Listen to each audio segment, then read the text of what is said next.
Tentang Nazar. Eh, saya buka dulu PowerPoint-nya. Hari ini kita bicara tentang Nazar. Karena banyak orang melihat Nazar itu sesuatu yang menakutkan ya. Tapi kita harus tahu hari ini bahwa Nazar itu bukan sesuatu yang menakutkan. Karena nanti saya jelasin kenapa nggak menakutkan. Karena ada banyak perkara kadang-kadang kita perlu untuk bernazar. Bahkan Tuhan kadang-kadang memakai keadaan, menekan supaya akhirnya kita bernazar. Nanti kita lihat ya. Sebelum kita bicara tentang nazar, kita lihat dulu perbedaan antara nazar, sumpah, dan janji. Kalau nazar itu selalu perjanjian atau kita berjanji kepada Tuhan. Karena kita memohon sesuatu. Itu namanya nazar. Jadi nazar itu dibuat oleh seseorang karena dia meminta sesuatu kepada Tuhan supaya terjadi sehingga dia bernazar. Kalau Tuhan sudah menjawab A, maka saya akan berikan Tuhan B. Itu namanya bernazar. Makanya nazar itu adalah sebuah perkara yang kudus. Karena nazar itu berjanji dengan Tuhan. Nah, kemudian kalau bersumpah, kan kita sering berkata, kita tahu bahwa kita sebagai orang percaya tidak boleh bersumpah. Tetapi pada kenyataannya kalau kita ada di Amerika, di sini semua orang selalu berkata, I swear, saya bersumpah, ya kan? Apakah mereka semuanya jadi berdosa semua karena selalu berkata I swear? Mereka kebiasaan berkata I swear. Ada lagunya juga kan, I swear. Kalau nggak salah lagunya begitu. Jadi, bersumpah itu boleh apa enggak? Kita baca dulu ya. Kalau bersumpah itu seperti apa? Firman Tuhan berkata begini, kamu telah mendengar pula yang difirmankan kepada nenek moyang kita, jangan bersumpah palsu, melainkan peganglah sumpahmu di depan Tuhan. Tetapi aku berkata kepadamu, janganlah sekali-kali bersumpah demi langit, karena langit adalah tata Allah, maupun demi bumi, karena bumi adalah tumpuan kakinya, ataupun demi Yerusalem, karena Yerusalem adalah kota raja besar. Janganlah juga engkau bersumpah kepada kepalamu, karena engkau tidak berkuasa memutihkan atau menghitamkan selai rambut pun. Jika ya, hendaklah kamu katakan ya.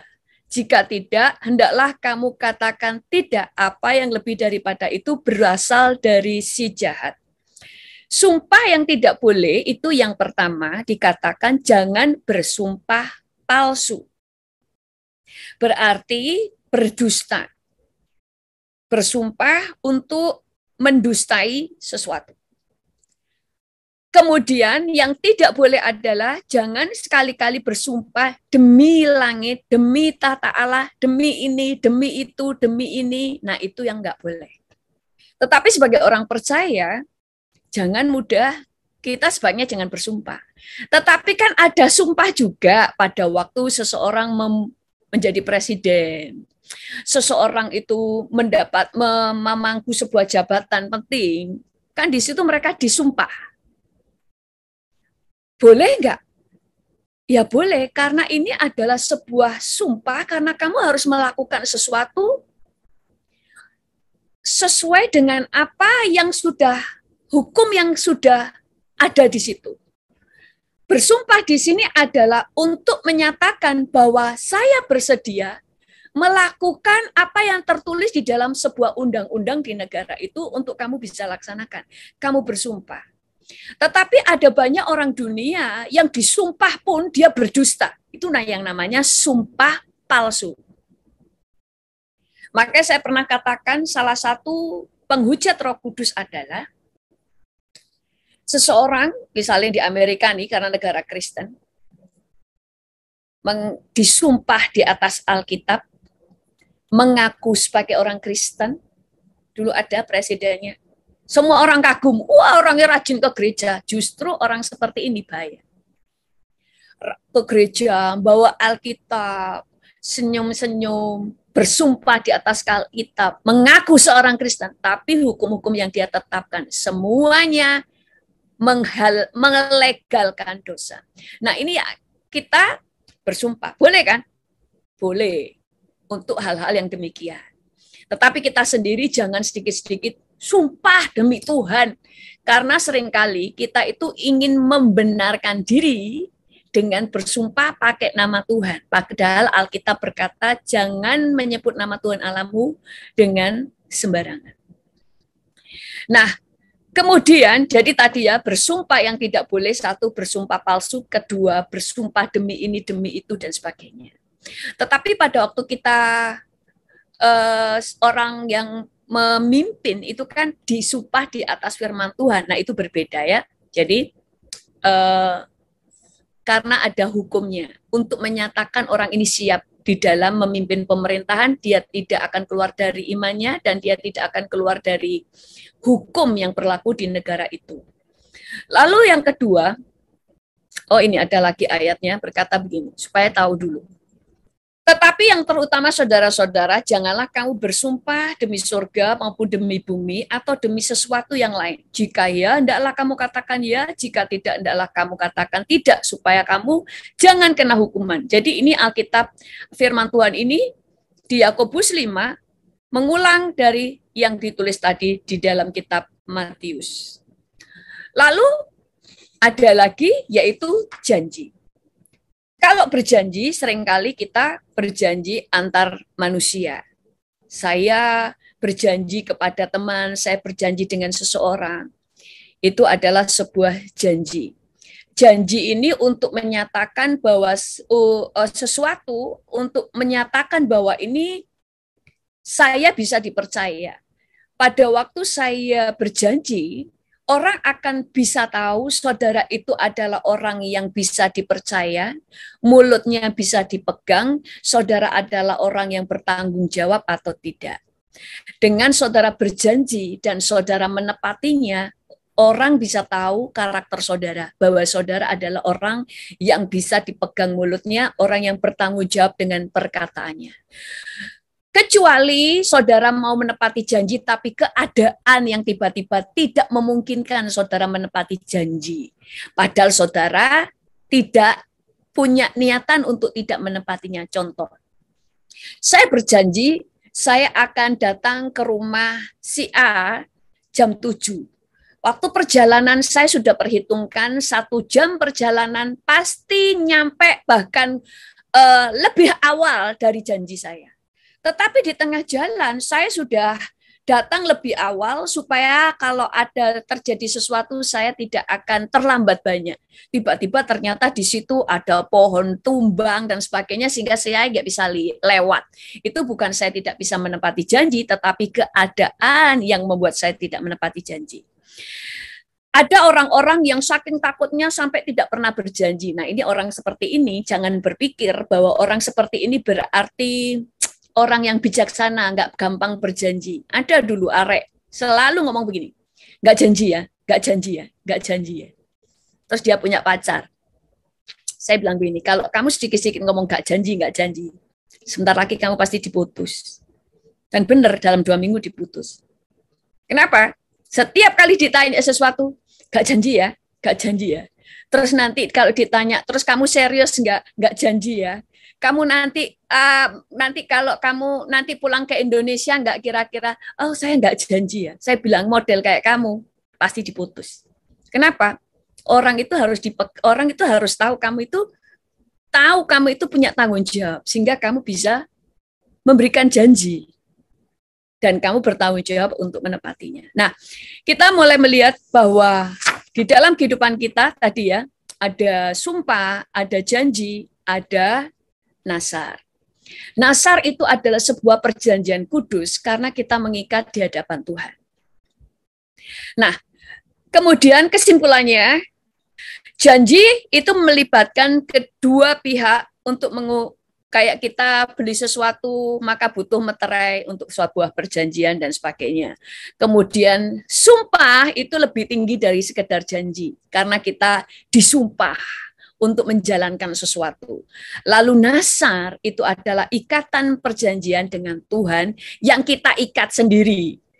Kita yang berjanji kepada Tuhan, Tuhan adalah pihak yang menerima janji kita, padahal dia tidak menjanjikan apa-apa, tapi kita yang minta sesuatu terjadi di dalam hidup kita. Kalau Tuhan tepati, saya akan menjalankan apa yang saya sudah janjikan. Nah, Nasar itu harus selalu dilakukan dengan sadar, dengan sukacita, dengan apa ya?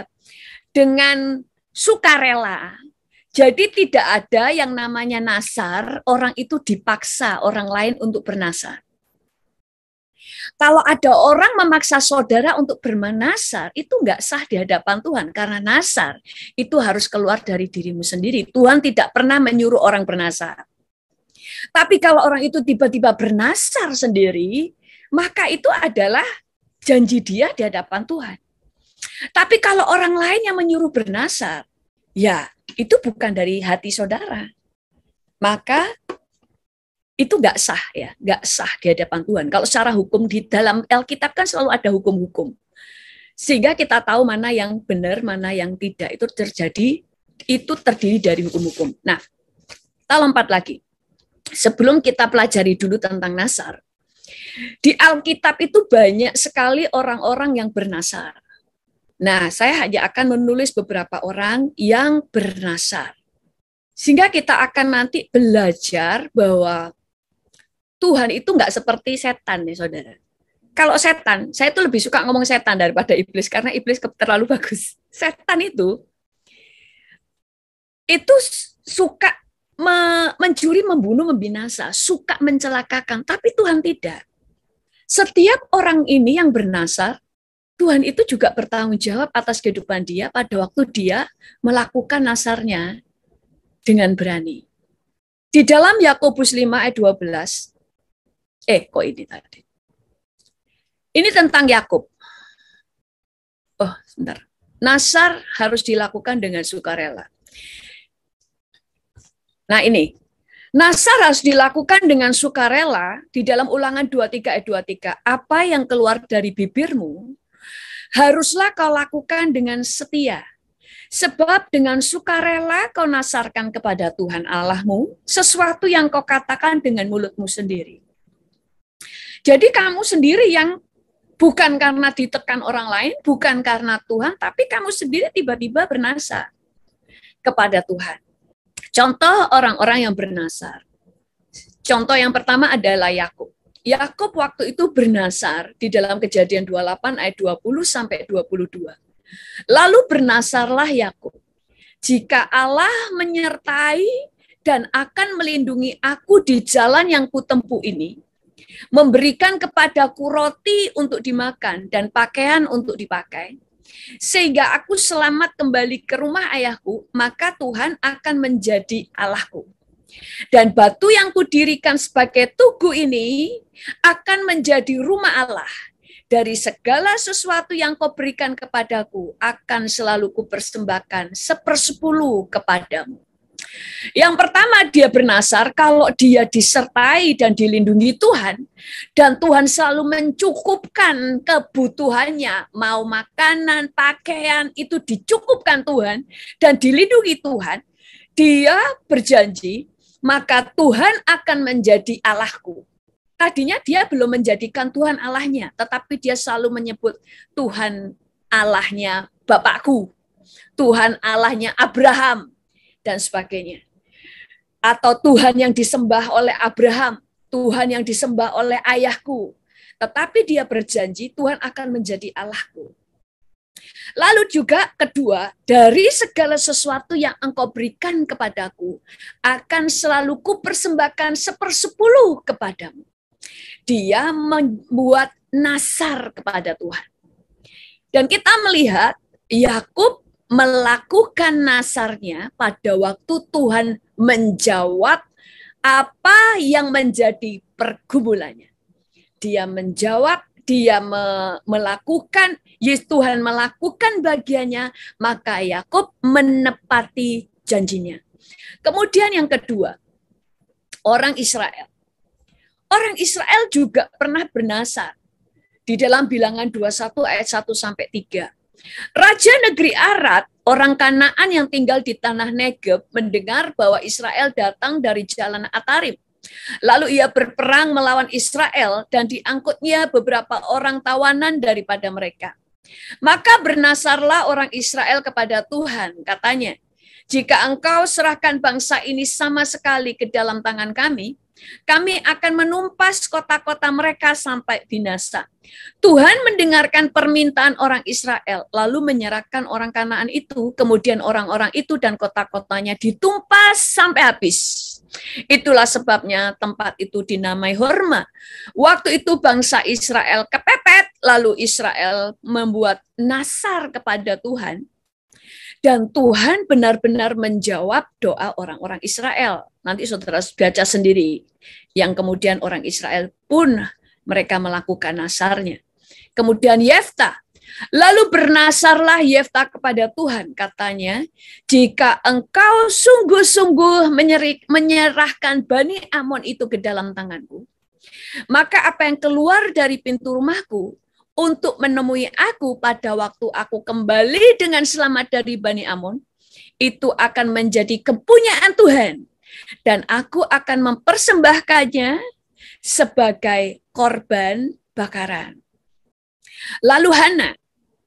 Kemudian bernasarlah Hana, katanya, Tuhan semesta alam, jika engkau sungguh-sungguh memperhatikan sengsara hambamu ini dan mengingat kepadaku dan tidak melupakan hambamu ini, tetapi memberikan kepada hambamu ini seorang anak laki-laki, maka aku akan memberikan dia kepada Tuhan untuk seumur hidupnya. Dan pisau cukur tidak akan menyentuh kepalanya. Dia bernasar kepada Tuhan, kalau Tuhan memberi dia seorang anak, karena Hana itu mandul, dia akan memberikan anaknya sebagai milik Tuhan, dan yang kedua, dia tidak akan mencukur anaknya, yang artinya dia memberikan anaknya sebagai nasir Allah, karena tidak boleh dicukur. Nah, kita mulai melihat ada banyak orang-orang yang bernasar di Perjanjian Lama. Dan karena setia, pada waktu mereka bernasar, tidak ada yang tidak Tuhan jawab doanya. Tuhan itu menjawab doa mereka, permohonan mereka. Nah, kemudian kita harus belajar di sini. Nasar itu bukan dosa. Yang dosa, kalau kita bernasar, setelah Tuhan jawab, kita tidak menepatinya. Tetapi saudara semua harus tahu, sebelum saya jelaskan semua ya, ini kita pelan-pelan dulu. Kalau toh saudara sudah bernasar dan Tuhan jawab, jangan pernah takut untuk menepati nasar saudara. Nanti saya jelasin. Karena nasar itu tidak menakutkan. Firman Tuhan berkata begini, apabila engkau bernasar kepada Tuhan Allahmu, janganlah engkau menunda-nunda memenuhinya, sebab tentulah Tuhan Allahmu akan menuntutnya daripadamu, sehingga hal itu menjadi dosa bagimu. Menjadi dosa, kalau kamu sudah bernasar, Tuhan gak pernah minta sesuatu, Tuhan tidak pernah menyuruh kamu bernasar sendiri, setelah Tuhan jawab, kamu tidak menepati menasarmu. Jadi, itu yang menjadi dosa. Tetapi apabila engkau tidak bernasar, maka hal itu bukan menjadi dosa bagimu. Apa yang keluar dari bibirmu haruslah kau lakukan dengan setia. Sebab dengan sukarela kau nasarkan kepada Tuhan Allahmu sesuatu yang kau katakan dengan mulutmu sendiri. Nah ini intinya. Kenapa jadi dosa? Kalau kamu itu bernasar karena kamu sendiri yang ngomong. Dari mulutmu sendiri dengan sukarela, dengan sadar. Terus kamu nggak menepatinya. Jadi bukan karena tekanan orang lain. Karena hukumnya adalah menjadi dosa karena itu dari mulutmu sendiri. Alkitab juga berkata, jika engkau berdoa kepadanya, ia akan mengabulkan doamu dan engkau akan membayar nasarmu. Tuhan akan mengabulkan dan sebenarnya Tuhan itu akan memberi kamu kuasa untuk dapat membayar nasarmu. Tapi intinya mau. Ada banyak orang setelah bernasar tidak mau membayar nasarnya karena merasa tidak mampu. Padahal sebenarnya kamu mampu asal mau. Karena iman itu melangkah dulu. Walaupun engkau yang bernasar dan harus engkau yang menepati, tapi Tuhan itu akan menolong untuk kamu. Karena Tuhan itu nggak suka menghukum. Kalau kamu sudah bernasar, percayalah kalau kamu punya kesetiaan, keberanian untuk membayar nazarmu, Tuhan itu akan tolong kamu. Kamu tidak melangkah sendirian. Tapi step awal dari kamu dulu. Saya jelasin satu-satu. Apabila seorang laki-laki bernasar atau bersumpah kepada Tuhan sehingga ia ini nanti. Jadi kita mulai melihat pada waktu saudara bernasar, itu saudara bernasar sendiri. Bernasar itu bukan dosa, bernasar itu bukan hal yang menakutkan. Yang penting adalah sebelum bernasar, itu saudara harus mikir, harga yang saudara harus bayar, janji yang engkau sudah janjikan kepada Tuhan untuk saudara bayarkan. Tetapi inti dari bernasar, jangan pernah bernasar karena emosional. Makanya saya pernah mengajarkan untuk hidup bijaksana, itu kita harus bisa membangun benteng dalam hidup kita. Salah satunya adalah penguasaan diri. Orang yang bisa menguasai dirinya, dia bisa menguasai emosinya, dia bisa tenang, maka pada waktu bernasar pun dia bisa mikir dengan jernih apakah dia bisa membayarnya.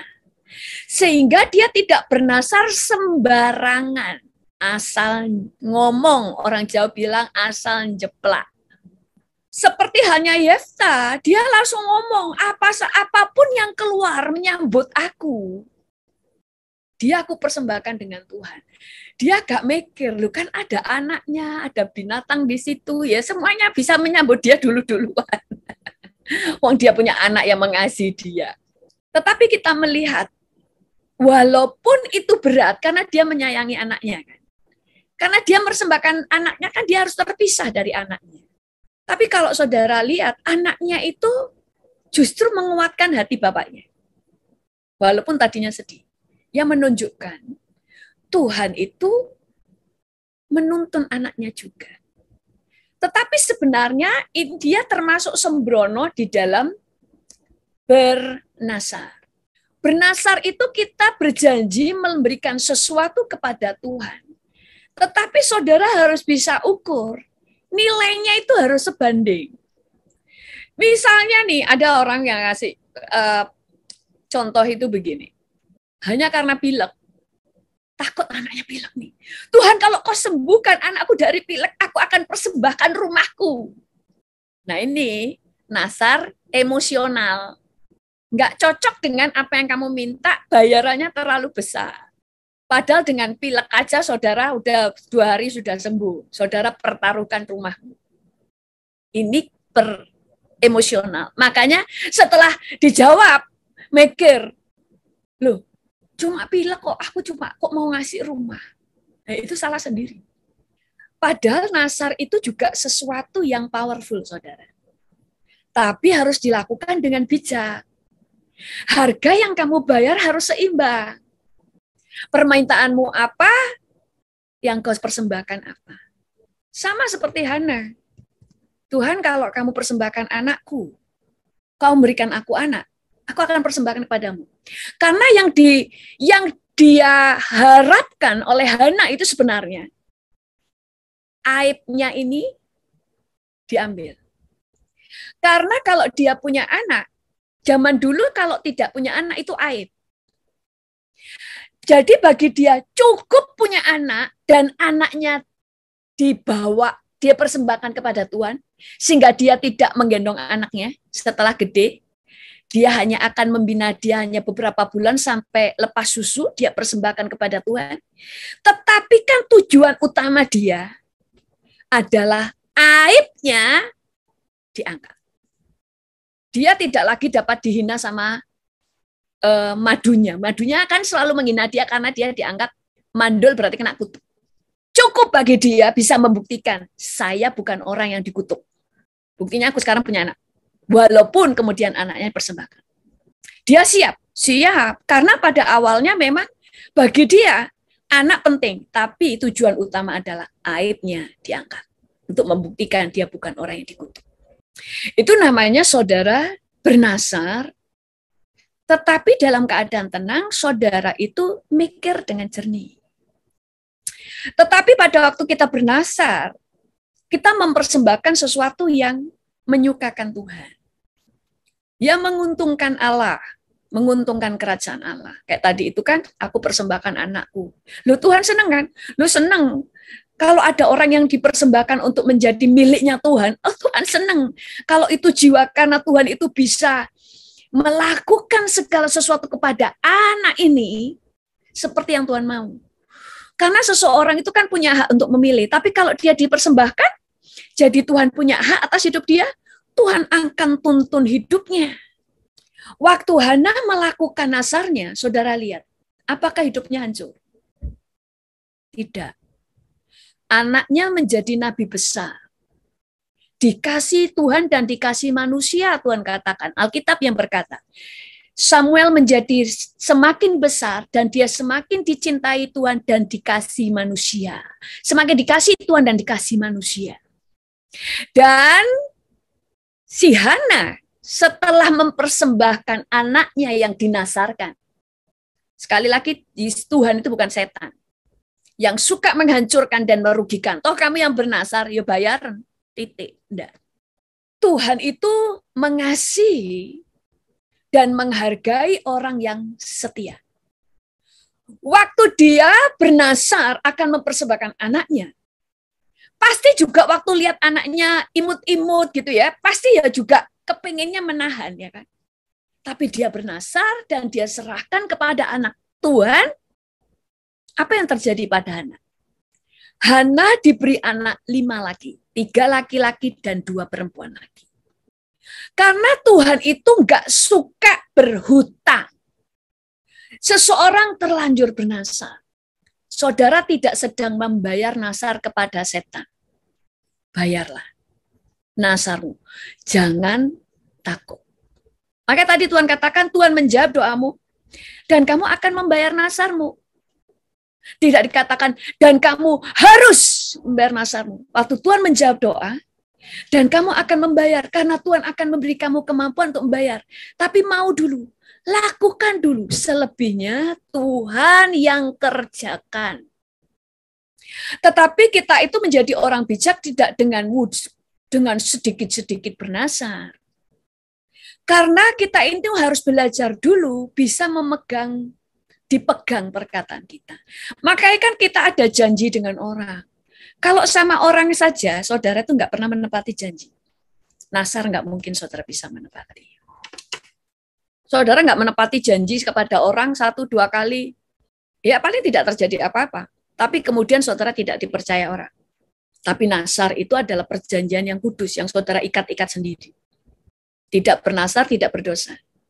Tetapi waktu bernasar, jangan takut untuk membayarnya. Kemudian contoh lagi. Jadi, nasar itu bersifat kudus, bersifat sakral. Karena kita berjanji kepada Tuhan. Kita berjanji kepada Tuhan, nggak cuma janji. Tapi minta Tuhan lakukan sesuatu dulu.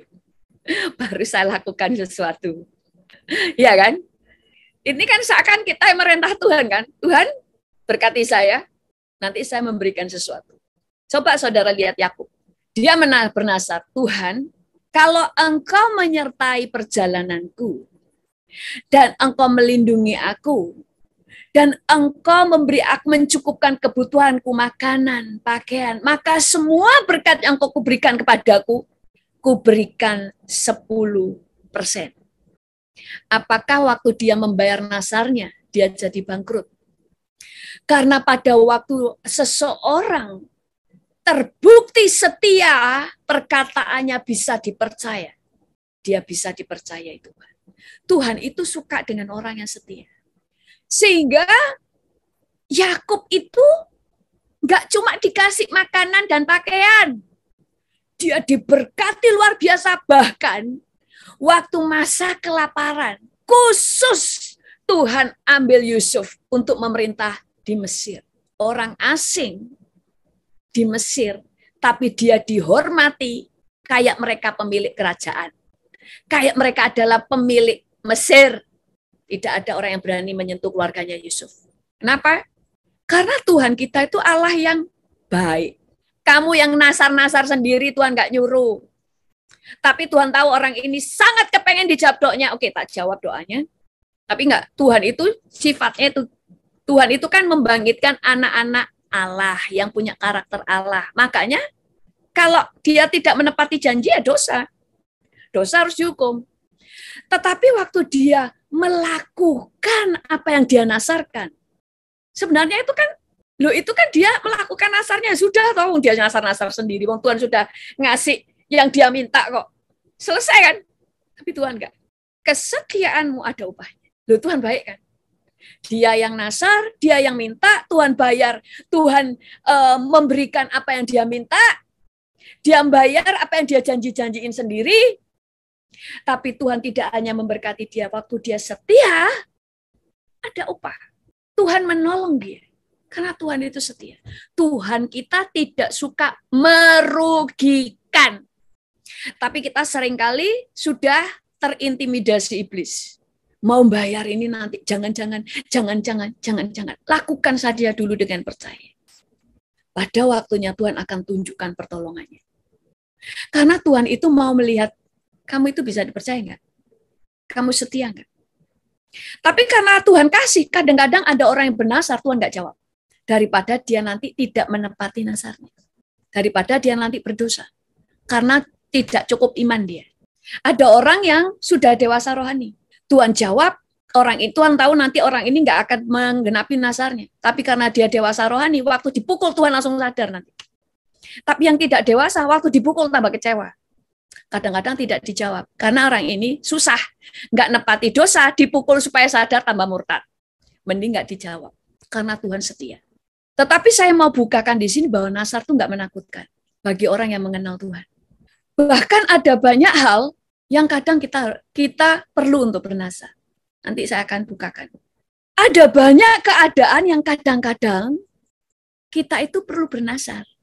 Contohnya, seringkali nasar itu diperlukan. Contohnya, pada waktu menghadapi masalah berat antara hidup dan mati. Kedua, pada waktu menghadapi persoalan yang mustahil. Jalan itu jalan itu tertutup rapat, nggak ada jalan keluar. Ada orang-orang hutang kayak udah nggak bisa keluar dari hutang, tenggelam. Ini kayak sesuatu yang mustahil keluar dari sana. Saya nggak ngomong harus bernasar, tapi kadang nasar diperlukan. Dulu ada seorang hamba Tuhan, dia bersaksi waktu dia remaja, nakalnya nggak karuan, nabrak orang, dan orang itu kritis. Yang nabrak apalagi orang ini orang Chinese. Dia takutnya kalau orang Chinese nanti tambah diporotin, dia mbak ini pokoknya gimana lah, dia udah ketakutan sekali. Kan di Indonesia agak-agak ada rasisnya. Jadi dia takut sekali. Waktu itu dia doa, dia langsung ngomong janji sama Tuhan. Tuhan, karena itu bahaya kalau sampai orang itu mati. Kalau cuma masuk penjara, bagi dia nggak apa-apa. Dia kaya lagi. Cuma takutnya itu kan diserang massa. Dia saking ketakutannya tuh, dia bilang gini, Tuhan, aku berjanji, kalau anak itu kau hidupkan, nggak mati, satu, aku tobat. Kedua, aku mau jadi hamba Tuhan. Dan benar orang itu ternyata hidup itu mujizat. Karena menghadapi hidup dan mati. Orang itu kemudian hidup, orang itu sembuh total. Dan anak ini kemudian benar-benar kemudian tobat. Sampai berapa lama akhirnya dia menjadi hamba Tuhan. Dan dia dipakai Tuhan luar biasa. Lebih daripada apa yang dipikirkan. Bahkan ibunya yang selalu berdoa untuk dia pun tercengang. Maksudnya itu melebihi apa yang dia doakan. Jadi nasar itu menakutkan hanya bagi orang yang gak bisa dipercaya. Tapi juga jangan sedikit-sedikit bernasar. Makanya tadi itu bernasar itu untuk hal-hal yang memang rasanya jalan buntu. Seakan-akan menghadapi antara hidup dan mati. Kemudian kayak contohnya tadi, jalan buntu. Hana itu kan mandul. Akhirnya dia itu mau tidak mau, dia nggak cuma berdoa, tapi bernasar. Mengikat perjanjian dengan Tuhan. Tuhan, kalau engkau beri aku anak, tak kasih anakku sama kamu. Dan Tuhan tetap bertanggung jawab tuh, anak dikasihkan, terus kemudian terbengkalai anaknya. Tapi dia dituntun Tuhan sampai matinya. Karena sudah diserahkan sama Tuhan. Bahkan kadang-kadang, misalnya ada seseorang nih, punya panggilan sebenarnya Tuhan mau pakai dia. Jadi hamba Tuhan misalnya dipakai dia. Tapi orang ini karena masih suka menikmati dunia masa mudanya, masih pengen ini dan itu, kadang-kadang Tuhan kasih tekanan, akhirnya dia bernasar. Kita ini kan punya hak untuk memilih. Tuhan tuh nggak bisa paksa kita. Tapi waktu kita bernasar, itu kan akhirnya kita memilih sesuatu yang sebenarnya itu menyukakan Tuhan. Makanya seringkali kalau kita bernasar itu kan kita menjanjikan sesuatu yang menyukakan Tuhan, yang memuliakan Tuhan kan. Ada orang-orang, Tuhan, kalau Engkau menolong anakku, ku persembahkan rumah ini untuk gereja, ya kan? Selalu untuk Tuhan kan, karena dia berjanjinya untuk Tuhan.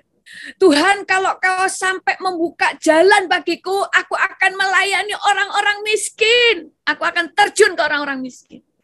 Waktu terjun benar-benar, apakah Tuhan meninggalkan? Tidak. Karena Tuhan suka dengan orang yang bisa dipercaya. Orang yang setia. Setia artinya dia melakukan apa yang dia katakan. Dia melakukan apa yang dijanjikan.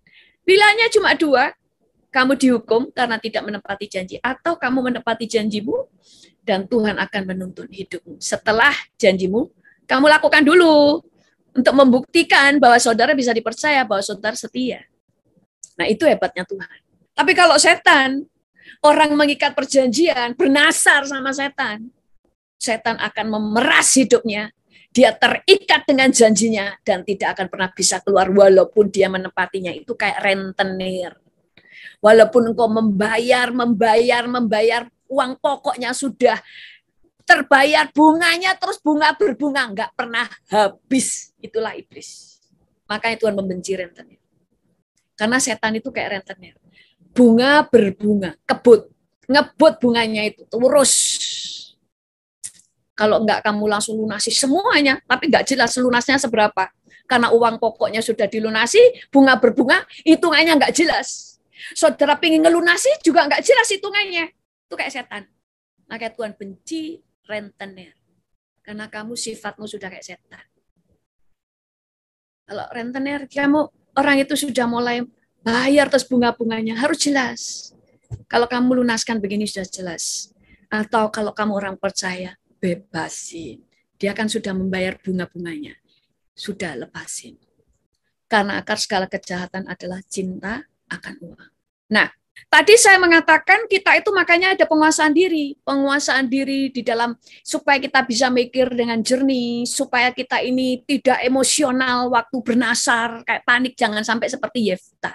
Walaupun Tuhan pun tetap Tuhan itu tetap menolong anaknya, menuntun anaknya, makanya dia jadi dewasa, dia bisa menguatkan bapaknya waktu bapaknya sedih, karena anaknya harus diberikan. Tetapi seharusnya jangan bernasar seperti dia, yang mengorbankan orang lain untuk membayarnya.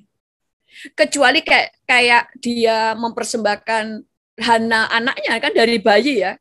Dari bayi kan sudah nggak mengerti, kemudian dituntun Tuhan dari awal sehingga dia ya dewasanya bersama dengan Tuhan. Tetapi jangan kita bernasar itu yang aneh-aneh.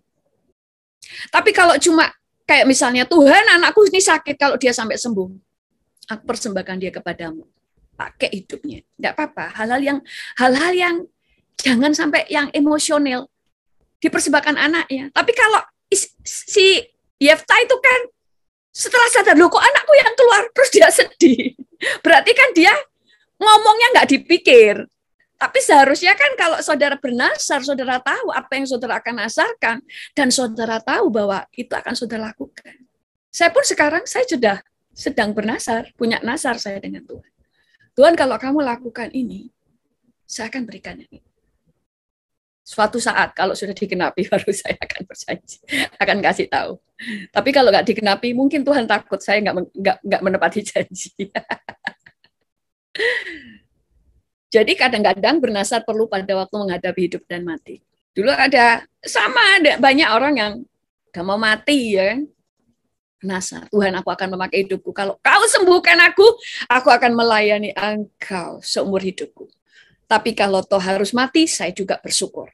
Biasanya Tuhan sembuhkan. Karena Tuhan suka memakai orang-orang untuk menyelamatkan orang lain. Karena Tuhan tidak akan turun ke bumi menyelamatkan orang. Tuhan memakai kita. Jadi kita mulai lihat tadi, ada berkat pada waktu kita membayar nasar. Jadi jangan takut. Kita tidak sendirian. Kita baca ya ayat firman Tuhan tentang Hana. Ada berkat setelah kita membayar nasar. Padahal kita sudah diberkati kan. Pada waktu kita bernasar awal, Tuhan menjawab dulu doa kita kan. Setelah itu, waktu kita membayar, ada berkat. Waktu Hana menyerahkan anaknya Samuel ya waktu itu kepada Eli, yaitu anaknya Samuel kepada Eli, karena dipersembahkan kepada Tuhan. Lalu Eli memberkati Elkana dan istrinya. Katanya, Tuhan kiranya memberkati keturunan kepadamu dari perempuan ini, pengganti yang telah diserahkan kepada Tuhan. Sesudah itu pulanglah mereka ke tempat kediamannya, dan Tuhan mengindahkan Hana sehingga dia mengandung dan melahirkan 3 anak laki-laki dan 2 anak perempuan lagi. Sementara itu makin besarlah Samuel yang muda itu di hadapan Tuhan. Dan kalau saudara baca selanjutnya dikatakan semakin dikasihi Tuhan dan semakin dikasihi manusia. Karena seseorang yang diserahkan kepada Tuhan, Tuhan bertanggung jawab penuh atas hidupnya. Itu seperti kuda tunggangannya raja. Tuhan yang akan menuntun, mengarahkan dia harus kemana, dia harus kemana. Makanya kita juga jangan takut waktu menyerahkan anak kita kepada Tuhan. Yang untung anaknya, saudara. Sangat beruntung. Nah, lalu bolehkah nasar itu dibatalkan? Kalau di dalam Perjanjian Lama, kalau perempuan yang bernasar, ini kalau Perjanjian Lama ya, Taurat, bolehkah nasar dibatalkan? Apabila seorang laki-laki bernasar atau bersumpah kepada Tuhan sehingga ia mengikat dirinya kepada suatu janji, maka janganlah ia melanggar perkataan itu. Haruslah ia berbuat tepat seperti yang diucapkannya. Tetapi apabila seorang perempuan bernasar kepada Tuhan dan mengikat dirinya kepada suatu janji di rumah ayahnya, yakni pada waktu ia masih gadis, dan ayahnya mendengar nasar dan janji yang mengikat diri anaknya itu, tetapi ayahnya tidak berkata apa-apa kepadanya, maka segala nasarnya itu akan tetap berlaku, dan setiap janji mengikat dirinya akan tetap berlaku juga. Tetapi jika ayahnya melarang dia pada waktu mendengar itu, maka segala nasar dan janji yang mengikat diri anaknya itu tidak akan berlaku. Dan Tuhan akan mengampuni perempuan itu, sebab ayahnya telah melarang dia. Tetapi jika perempuan itu bersuami dan ia masih berhutang karena salah satu nasar atau salah satu janji yang diucapkan begitu saja dan yang mengikat dirinya, dan suaminya mendengar tentang hal itu tetapi tidak berkata apa-apa kepadanya pada waktu mendengarnya, maka nasarnya itu akan tetap berlaku dan janji yang mengikat dirinya akan tetap berlaku juga. Tetapi apabila suaminya itu pada waktu mendengarnya melarang dia, maka ia telah membatalkan nasar yang menjadi hutang istrinya. Dan janji yang diucapkan begitu saja dan yang mengikat istrinya itu, dan Tuhan akan mengampuni istrinya itu. Mengenai nasar seorang janda atau seorang perempuan yang diceraikan, segala apa yang mengikat dirinya akan tetap berlaku baginya. Jika seorang perempuan di rumah suaminya bernasar akan mengikat dirinya kalau kepada suatu janji dengan bersumpah. Tetapi apabila suaminya sama sekali tidak berkata apa-apa kepadanya dari hari ke hari, maka dengan demikian ia telah menyatakan berlaku segala nasar istrinya atau segala ikatan janji yang menjadi hutang istrinya. Ia telah menyatakannya berlaku karena ia tidak berkata apa-apa kepadanya pada waktu mendengarnya. Tetapi jika ia baru membatalkannya beberapa lama setelah didengarnya, maka ia akan menanggung akibat kesalahan istrinya. Itulah ketetapan-ketetapan yang diperintahkan Tuhan kepada Musa, yakni antara seorang suami dengan istrinya, dan antara seorang anak dengan anaknya perempuan pada waktu ia masih gadis di rumah ayahnya. Jadi, seorang suami atau seorang ayah itu punya otoritas kan atas anak. Makanya seorang suami itu punya tanggung jawab. Itu sebabnya kenapa istri harus tunduk kepada suami, karena suami punya tanggung jawab. Demikian juga seorang ayah. Tiba-tiba nih dengar anaknya, tiba-tiba janji, Tuhan, aku bernasar, aku akan jadi biarawati. Gak mau menikah. Bapaknya ngeri dong. Wah, anakku nanti gak mau nikah, dibatalin, ditegur sama ayahnya. Itu batal. Dan sebagainya. Nah, membatalkan kan. Nah, tetapi kita harus tahu, itu kan di Perjanjian Lama. Nah, kita itu kan ada di zaman anugerah kan. pada waktu kita bernasar, misalnya begini, Tuhan, kalau Engkau menolong aku, maka rumahku akan kuberikan kepadamu. Tapi Tuhan belum nolong. Lalu saudara sadar, ini bayarnya terlalu mahal, terlalu berat, aku nggak cukup iman. Boleh nggak batalin? Boleh. Karena Tuhan belum bayar kan? Tuhan belum melakukan bagiannya. Tapi kalau Tuhan sudah menjawab doamu, ya saudara harus membayarnya. Itu kayak gini, saudara berjanji sama seseorang, kayak jual beli kan? Kamu kasih saya rumahmu, saya bayar 1 M. Orangnya sudah ngasih rumahnya, saudara sudah tanda tangan menjadi miliknya, terus gak mau bayar. Ini namanya penipu. Jadi kalau saudara sudah bernasar, terus saudara sadar nih, salah aku tadi nasar. Tuhan, aku berjanji, kalau Engkau menolong aku dari hutang-hutangku, kalau berjanji masih boleh ya, kalau cuma berjanji ya. Kayak saya pernah berjanji sama Tuhan. Tuhan, kalau Engkau mau hidupku, aku bersedia tidak menikah dulu, karena saya dulu selalu ngomong tidak menikah, ya kan? Tapi itu nggak bernasar, karena kalau bernasar itu kan minta sesuatu kan. Nasar itu bedanya begini dengan janji. Kalau janji itu gini, Tuhan aku berjanji akan berpuasa setiap pagi. Terus kadang-kadang saudara ternyata setiap pagi nggak puasa kan, saudara minta ampun. Tapi kalau bernasar itu saudara meminta Tuhan lakukan sesuatu dulu. Tuhan, kalau Engkau memberkati saya, kalau Engkau menolong saya, kalau Engkau menyembuhkan saya, kalau Engkau menyembuhkan anakku, aku akan berikan. Itu namanya bernasar. Minta Tuhan melakukan sesuatu dulu. Tapi kalau cuma Tuhan aku berjanji setiap hari aku akan puasa, ya kan? Setiap Kamis saya akan puasa, saya akan menolong orang miskin, itu cuma janji, bukan bernasar.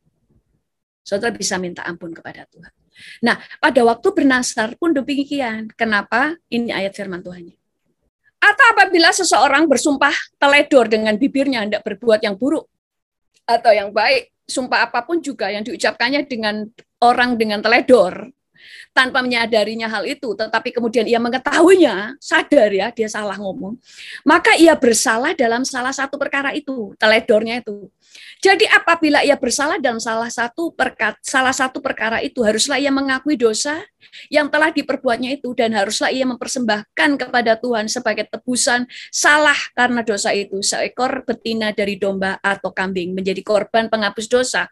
Dengan demikian imam mengadakan perdamaian bagi orang itu karena dosanya. Ini kan zaman Taurat ya, mereka mempersembahkan korban. Tapi kita ini kan ada Yesus telah berkorban untuk kita, dan dia juga imam kita. Jadi kita minta ampun kepada Tuhan. Kalau saudara sudah salah bernasar, sebelum nasarmu dijawab Tuhan, tapi ya, sudah bernasar gitu ya, terus saudara sadar nih, nasarku ini sembrono saya ngomongnya. Langsung saudara minta ampun, Tuhan ampuni saya. Tapi harus diperkatakan. Saudara kita tahu bahwa iblis itu pendakwa kita siang dan malam. Makanya kita itu kalau bernasar sudah kita ucapkan, membatalkannya juga harus diucapkan. Supaya iblis tidak membawa perkara kita kepada Tuhan. Dia kan sudah bernasar Tuhan. Karena iblis itu nggak akan bisa membaca hatimu. Dia cuma mengkira-kira. Bahkan saudara ngomong aja, dia pura-pura nggak tahu akan mendakwa kita. Kayak kalau saudara lihat para pendakwa itu loh, pembelanya korban dan pembelanya orang yang salah, kan semua orang ngomong berharap, kayak kemarin yang kisah artis ya. Kalau yang perempuan itu ya kan dia ternyata banyak berdusta. Kalau pengacaranya si Johnny Depp tidak bisa membuktikan kebohongan orang ini, dia akan kalah. Makanya iblis itu akan tetap mendakwa kita. Dia itu kan bernasar. Dia tidak menggenapinya. Dia kan bernasar. Terus Tuhan akan katakan, loh dia sudah batalin kok sebelum aku menjawabnya. Makanya kita harus ucapkan. Tuhan, aku minta pengampunan karena aku sembrono di dalam berkata-kata, di dalam bernasar. Saat ini Tuhan kau mengampuni saya, aku membatalkannya dalam nama Tuhan Yesus. Tapi kalau sudah dijawab, berdoanya, Tuhan tolong supaya saya dapat melakukan nasar saya. Lalu kerjakan. Selebihnya Tuhan akan tolong. Karena iman itu selalu saudara melangkah dulu, baru pertolongan ada. Nggak pernah ada pertolongan dulu baru melangkah, itu bukan iman. Makanya Alkitab juga berkata, untuk orang-orang yang sembrono, Kolose 1 ayat 14, di dalam Dia kita memiliki penebusan kita, yaitu pengampunan dosa. Di dalam Yesus itu ada pengampunan dosa, tetapi pengampunan itu tidak otomatis. Kita harus minta ampun dulu baru terjadi, diampuni.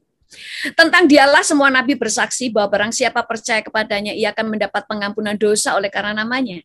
Apa yang kita perlu lakukan adalah mengakui dosa kita. Karena Alkitab berkata, ini kok catatannya ikut. Jika di dalam 1 Yohanes 1 ayat 9 berkata, jika kita mengaku dosa kita, maka ia adalah setia dan adil, sehingga ia akan mengampuni segala dosa kita dan menyucikan kita dari segala kejahatan. Akui kalau kita sudah berkata sembrono, karena kita sekarang ada di zaman anugerah. Tapi kalau sudah dijawab Tuhan, kita tidak bisa ngomong, Tuhan, ampuni kemarin saya terlanjur bersaksi, bernasar, nggak bisa, karena saudara sudah menerima. Saudara harus membayar harganya dengan membayarnya. Makanya kenapa kita perlu tenang. Waktu bernasar, sadar nasarku ini sembrono. Nggak bisa. Langsung cepat cabut. Minta pengampunan. Supaya batal. Lalu berdoa, Tuhan kalau boleh, aku minta pertolonganmu. Nggak usah pakai nasar. Tapi kalau saudara tahu bahwa saudara memang mau untuk membayar nasar, nggak usah dibatalin, nggak masalah. Nah, itu aja. Mari kita berdoa. Tuhan, kami bersyukur kepadamu bahwa Engkau adalah Allah yang ajaib, Engkau Allah yang murah hati, Engkau Allah yang baik. Engkau tidak pernah meninggalkan kami sendirian. Bahkan untuk membayar nasar pun Engkau tidak akan meninggalkan kami untuk berusaha dengan kekuatan sendiri untuk membayar nasar. Karena Engkau adalah Allah yang menuntun seperti seorang bapak kepada anaknya. Walaupun Engkau hakim yang mengadili dengan adil, tetapi Engkau juga seorang bapak yang menuntun anaknya supaya hidup di dalam kebenaran. Kami bersyukur kepadamu Tuhan, ajar kami untuk setia dan percaya bahwa Engkau adalah Allah yang tidak mau berhutang, Engkau tidak pernah memeras kami, tetapi Engkau Allah yang murah hati. Kalau Tuhan di antara kami sudah bernasar, tolong Tuhan untuk kami dapat membayarnya. Karena kami percaya pada waktu kami membayar nasar kami, Engkau Allah yang setia. Engkau tidak hanya akan menolong kami, tetapi Engkau juga memberikan berkat karena kesetiaan. Tuhan, berikan pembebasan untuk semua yang saat ini ada di ibadah ini, Tuhan, baik yang di Zoom dan juga yang ada yang mengikuti di YouTube Live. Tuhan, berkati setiap mereka. Kami telah dimerdekakan. Saat ini kami berkatakan, Tuhan, tidak ada orang miskin di antara kami. Tidak ada lagi yang terlilit hutang. Tidak ada lagi, Tuhan, yang terlilit dengan penyakit yang keturunan. Tapi kami disembuhkan secara sempurna, kami dipulihkan secara sempurna, dan bahwa kami semakin setia dan bertumbuh di dalam Engkau. Berkati Tuhan Yesus setiap yang sudah mendengar, sehingga setiap firman menjadi daging, menjadi rema. Tidak ada lagi ketakutan di dalam diri kami, karena kami tidak pernah dituntut untuk melakukan segala sesuatu dengan kekuatan kami, tetapi dengan kekuatan Allah. Di dalam nama Tuhan Yesus, haleluya, amin.